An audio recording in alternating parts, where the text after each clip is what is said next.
Hey everybody, it's Doc Joe here from Storyweaver Games, and today I'm going to continue talking about making tiles. There's been a bit of discussion over at the forum on Facebook, the Campaign Cartographer unofficial support forum.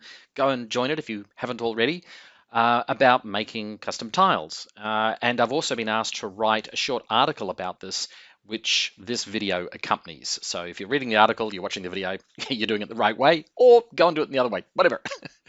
Anyway, as you know, I'm very much an advocate of making custom tiles, and the reason for that is if you create a set of themed tiles around a cultural theme, a look, an aesthetic for the culture that you are mapping, then every time you create a new culture, you're going to have a different set of tile themes, and they're not only a visual shortcut, but they also tell you something about the culture. So I really do stress that you work on that. Now, here's a little map that I've got of a world. This is just a rough map that I put together, and I'm going to create a tile set for really this area in here. Avasta's telling me that I've got to do stuff. I'll cut that out. So what I'm going to do is I'm going to fire up the tool of choice for me for making tiles, which is FilterForge. Here it is. Now, FilterForge is a pricey little beast. I understand that it's out of the reach for many people. The version that I have is, I think, now selling almost at $800, but I use it heavily.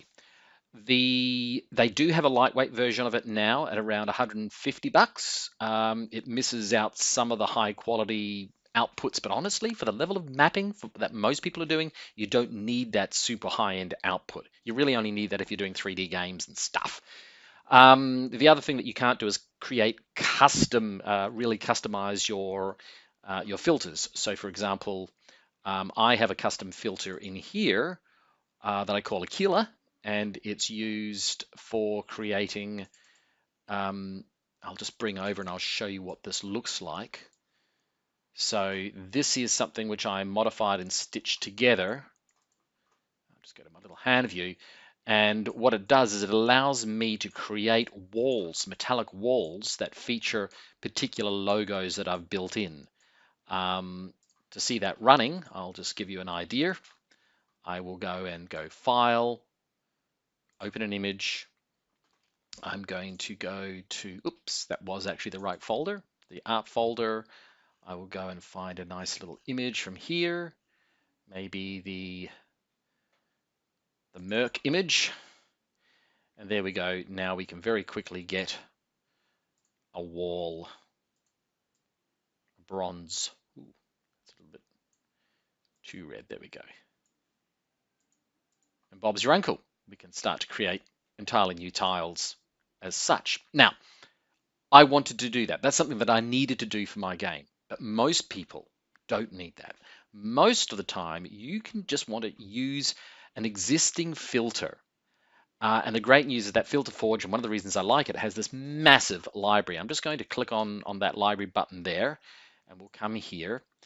And I'm going to create, for this example, we're going to create a Middle Eastern sort of sandy looking tile. So I'm going to, first of all, let's type and see if we've got anything from Middle East. See if we get anything. Middle East engraved metal. No, that's not really what I'm looking for. So let's go for sand tiles. Actually, better yet, let's go for medieval floor. Yep.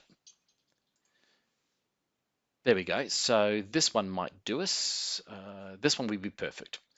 So I'm going to click on that, and then I open that. Now this is a filter that somebody else has made. And donated to the FilterForge community. So just the same way that we are donating fully rendered tiles to the Campaign Cartographer community, we've got folks out there that are making filters that allow us to make those tiles. So, you know, public commons community is just a wonderful thing. So if you want to buy the $150 version, start making your own tiles, you will have literally thousands and thousands of tile options in FilterForge. And I'm not trying to sell FilterForge to you. It's just that it's got a lot of content there and you should know about it. Yes, you can make tiles in Photoshop. Yes, you can make tiles in a whole range of other services. I just find this program is particularly fast and time is precious. So next thing that you want to think about is how's this tile going to lay onto your map? That begs the question, how big should a tile be? I strongly recommend anytime you're going to create a new tile for Campaign Cartographer, output it at 1200 by 1200 pixels. And the reason for this is that's the standard that Pro Fantasy uses, as far as I can tell. On top of that, when you import a tile set as background tiles into Campaign Cartographer, there is an option for it to automatically resize those for different resolutions. So outputting your tiles at the highest possible resolution, that pretty much guarantees that you'll be all good and set. So what I'm going to do here is I'm going to start by going new image, and you can see I've already got 1000 by 1200, and I'm going to click on that. I'm just going to move my screen a little bit. Now, there's a tile. It's not the one that we're going to end up with, but it's an example. Now, let's think about how this is going to lie down the floor. When you create a tile, you have to think about what is the resolution you're going to bring it at into the world. And I usually bring my tiles in at 10 foot by 10 foot. So in this case, these 4 ceramic tiles here would be a 5-foot step. If there was a grid line on your floor plan, it would be running through there and there, right through the middle of it. And if I was creating this tile, if I was using this tile, I would have a problem with that because it would be very hard for you to put the minis on these 4 pieces because there's such a high contrast between the 4 pieces. It wouldn't be clear. What would look more clear is if I just come down here and change a few settings. I'm going to change this repeat setting to 1. That would be more clear. So this would mean my mini could sit on this piece or this piece or this piece or this piece. So do think about the aesthetic of the gameplay. It's not just about the aesthetic of the map. Even if you have to fudge the scale of what the map would look like, just always think about it. And whatever you do, don't do something like this, where you've now got 3 tiles across, in fact 9 tiles altogether per 5-foot step. It would just be really, really hard to figure out what that would look like. However, you could actually go and do something like this. Oops, let's see. Oh no, that's as high as it goes. Okay, well maybe I'll find a different one. You could do something like, double click, single click, like this. I would actually, in this case, it's a horrible tile set there, but you get the idea. Because that's so fine, the grid lines would all tie that together as long as you had a very, very strong grid line. But do think of these things when you're creating your tiles. So I'm going to come back to this and we're going to change the color scheme. We're going to bring this back down to 2. And I'm going to change the color scheme so these tiles are only fractionally different to each other. So I'm going to make this much lighter. Oops. This one much lighter. Go, and more yellow, more sandy. There we go. So that starts to look a little bit like sandstone. I'm going to make this one look a lot like sandstone as well. I might make that a little bit redder to match the red.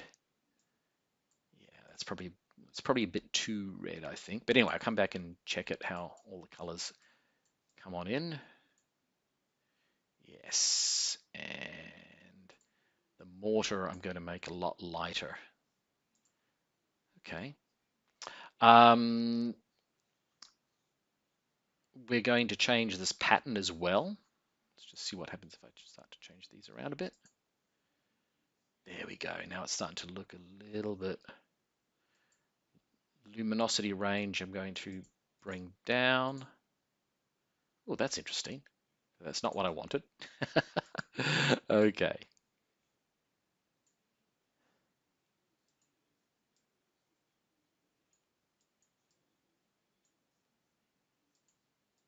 Okay, we're just tweaking this. There we go. So now you can see that that is a lot closer. So if we were to put our 5-foot steps through the middle of this map, this is a 10-foot wide tile, it's closer. It's still not as good as I'd like it, so I'm going to tweak it a little bit more. I think there's just a little bit too much orange in there. want it to be a little bit closer to the other tile. That's better. Yes, yes, that's what I want.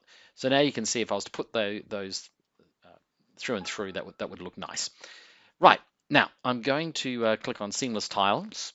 And if I zoom out by holding the Shift key and rolling, you can actually now get an idea that if each of these 4 squares is a 5-foot step, you could play on that. That would work because the texture is not popping as much as you want. Sorry, as much as to be distracting, I should say. So that's all good. Now, what you do is you click on Save Image, and boop, I'll just bring this over here. I always save as PNG files because that's, again, what you'll be using to import. I'm going to put this into Dropbox, and I'll create a little folder here called Tiles. There we go. And I'm going to give it a name, and I will name this one Sandcastle 01. And now, the quality that you want to output this does affect the size of the file, and it does affect the quality of the map. In general, if I'm doing a commercial map, I would output as high as I can go.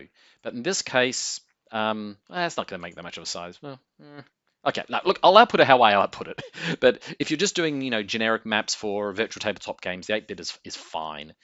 There we go. So it's rendering that out. Now, that is one map of many that one tile of many that we would like to make. So the great thing with this, there you go, saving the file. Incidentally, I've got a very grunty machine here. This machine is pretty damn fast. You will find that on a laptop, this program can be pretty slow in times. It can take some minutes to process some of the more complex or realistic tiles. Now, I could then change this by just changing this filter button here, saving the image, so I'm sorry, changing the variation button here, and I could call this number 2. And off it goes. We could change the variation again. Wait till it finishes saving, of course. That's an interesting one. I like that one. Very, very minimal. So very quickly, you can generate a lot of variations on a theme. And that's what cultural aesthetics are often all about, variations on a theme. So the colors will be similar, the textures will be similar. In some cases like this, you're just using the same filter, but you're tweaking it, you're tweaking it, you're tweaking it. Just getting that right for your needs.